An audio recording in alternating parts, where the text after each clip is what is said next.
ყველაფერი დაიწყო ძალიან ჩვეულებრივად. ერთი განათლებული, ნიჭიერი და სიმპათიური ქალბატონი ასტროლოგიით დაინტერესდა. თუმცა მოუყვეთ თავიდან. ჩვენი გმირი ქალბატონი ძალიან დაკვირვებული და განათლებული ადამიანი იყო. ის ყოველთვის ყურადღებით აკვირდებოდა მოვლენებს და დასკვნებსაც აკეთებდა. საკუთარ გამოკვლევებს სხვის დაკვირვებასაც ამატებდა და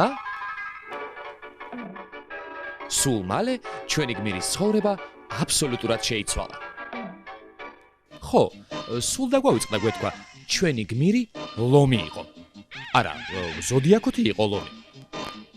საკუთარი დაკვირვებების შედეგად აბსოლუტურად დარწმუნდა იმაში, რომ ძალიან ცუდად ეწყობოდა კუროს. უკაცრავად, ხო, ცუდად ეწყობოდა კუროს ზოდიაქოს ნიშნის ქვეშ დაბადებულ ხალხს. ეს ისე, სხვათა შორის, ასევე სხვათა შორის, მის სამეგობრო წრეში მართლაც არ იყვნენ ის ხალხი, ვისაც ჰოროსკოპის მიხედვით არ ეწყობოდა. ამ და სხვა დამთხოვების გამო ჩვენმა გმირმა მკაცრად დაიწყო ასტროლოგიური რჩევების გათვალისწინება. უკაცრავად, ხო, ითვალისწინებდა რჩევებს. მოკლედ, მის ცხოვრებაში ყველაფერი ისე ხდებოდა, როგორც ამას ვარსკვლავები წინასწარმეტყველებდნენ.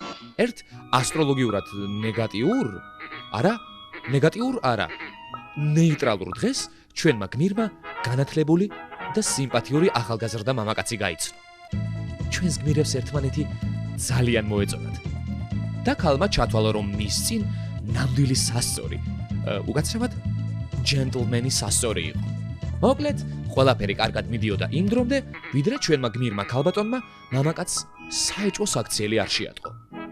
ხო, ჩვენმა გმირმა ბევრი ინერვიულა. ბოლოს გაბედა და შეყვარებულს ზოდიაქოს ნიშანი ჰკითხა.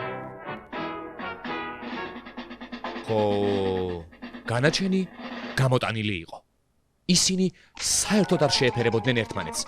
არადა მათ ძალიან უყვარდათ ერთმანეთი. მოკლედ, ჩვენმა გმირმა გადაწყვიტა რაღაც შეეცვალა. არა, ვიღაცა არა, რაღაც შეეცვალა. მამაკაცი მართალია ხვდებოდა ცვლილებებს, მაგრამ ვერ აკვლევდა მიზეზს.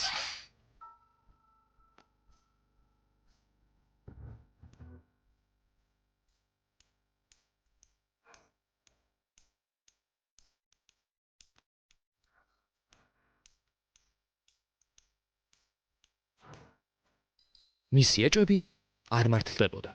ბოლოს და ბოლოს მამაკაცმა საქციელის ახსნა სთხოვა ქალს. ჩვენს გმირს ჯერ ერიდებოდა რეალური მიზეზის თქმა, კურო ხომ ძალიან რეალისტია. ბოლოს და ბოლოს მაინც სცადა აეხსნა მისთვის, რომ ისინი ზოდიაქოს მიხედვით არაფრით არ შეეფერებოდნენ ერთმანეთს და რომ მათი კავშირი აუცილებლად კრახით დამთავრდებოდა. ჩვენი გმირი მამაკაცი, როგორც უკვე გითხარით, რეალისტი იყო. ის მყარად იდგა მიწაზე და მსგავსი საბუთების არ სჯეროდა. თუმცა ქალის საუბარი ძალიან სერიოზულად ჟღერდა. ბევრი იფიქრა თუ ცოტა, შეყვარებულმა მამაკაცმა გადაწყვიტა, რომ მისი საცოლე არ იყო ნორმალური. შესაბამისად დაამშვიდა ის და დაემშვიდობა. რა თქმა უნდა, უკან მობრუნების პერსპექტივის გარეშე. ასე რომ იძაბება სიტუაცია და ჩვენი ასტროლოგიაზე და კურო მამაკაცზე შეყვარებული გმირი საკმაოდ გამოუვალ სიტუაციაში აღმოჩნდა. სამწუხაროდ.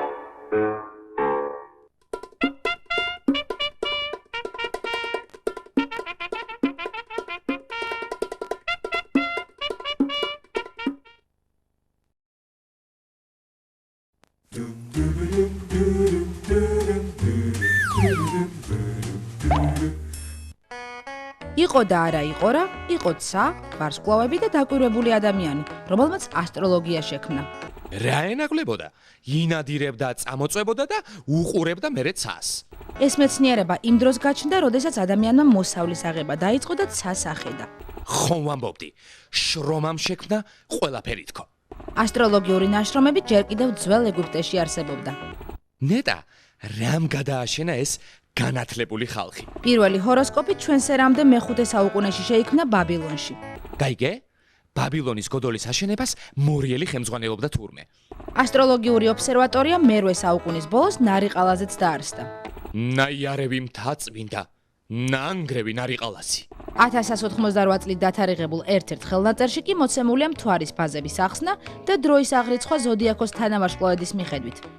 რა ვართ ეს ქართველები? ქართლის ცხოვრებაში გარკვევით წერია, რომ 1259 წელს ქართული ობსერვატორიიდან შეუნიშნავთ ერთ-ერთი კომეტა, რომელიც ცაზე მონღოლთა ერთ-ერთი დამსჯელი ოპერაციის წინ გამოჩნდა. ბეთკრულო საქართველო, რამდენ კომეტას გადაულია შენს თავზე? სულხან საბა-ორბელიანის სიტყვის ყონაში შემონახულია ზოდიაქოს ნიშანი და ძველი სახელწოდებებიც. მარჩბივი ძველი ქართული სიტყვაა და ტყუპებს ნიშნავს. ძალიან პლანეტარული სიუჟეტის დასასრული.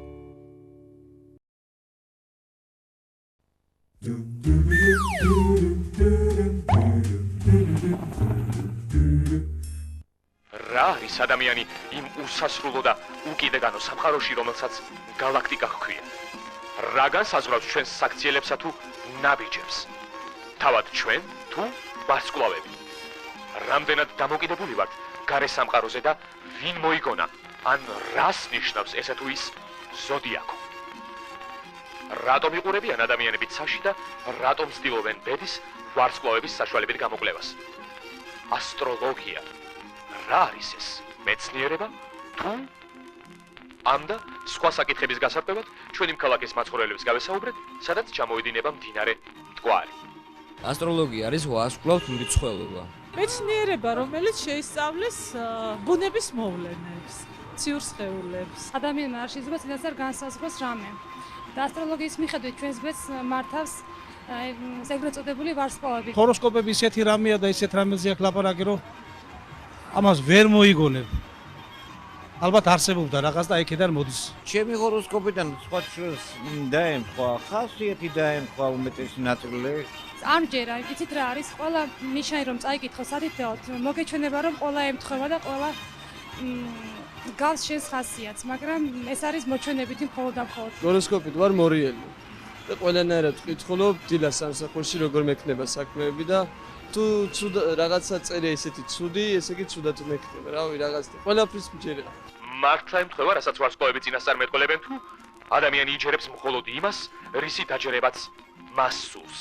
რომ ვკითხულობ და რაღაც დადებიც გებულობ, ეს არ ნიშნავს იმას, რომ იმ დღეს დავუშვათ მანამაც დადებითაც უნდა წარიმართოს ყველაფერი. სიკეთე რაც წერია, ის უფრო ემთხვევა, ვიდრე აი არის იქ მეორე მხარია, ხო, ცუდი თვისებებიდან გამომდინარე. საერთოდ იძახიან, რომ ჰოროსკოპებს არ უნდა დავიჯეროთ, მაგრამ რაღაცნაირად მჯერა, იმიტომ რომ ბევრი რამე ემთხვევა. არ შეიძლება ადამიანის ხასიათის დაყოფა და ყველა ადამიანის კატეგორიება დაყოფა მხოლოდ 12 ტიპად. ჩემ შემთხვევაში ძალიან ბევრი რაღაცა ემთხვევა. თქვათ ის ემთხვევა, რომ კერჩხები ვარ და კიბოს ძალიან უყვარს ბუნება. და ბუნების გარეშე არ შემიძლია ცხოვრება. ეს არის ჩემი ყველაფერი.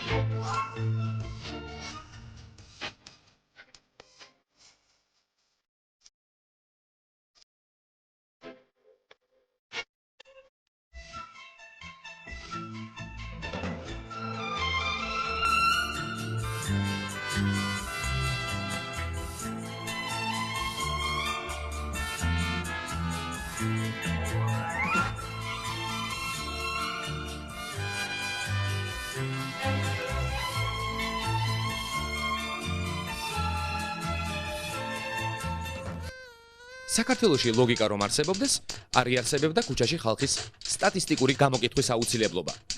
ფიქრი მტკვრის პირას.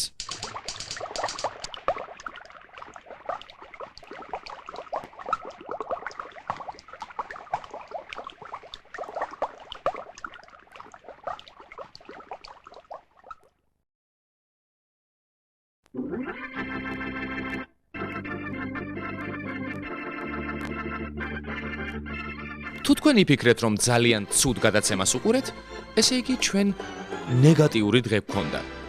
აბა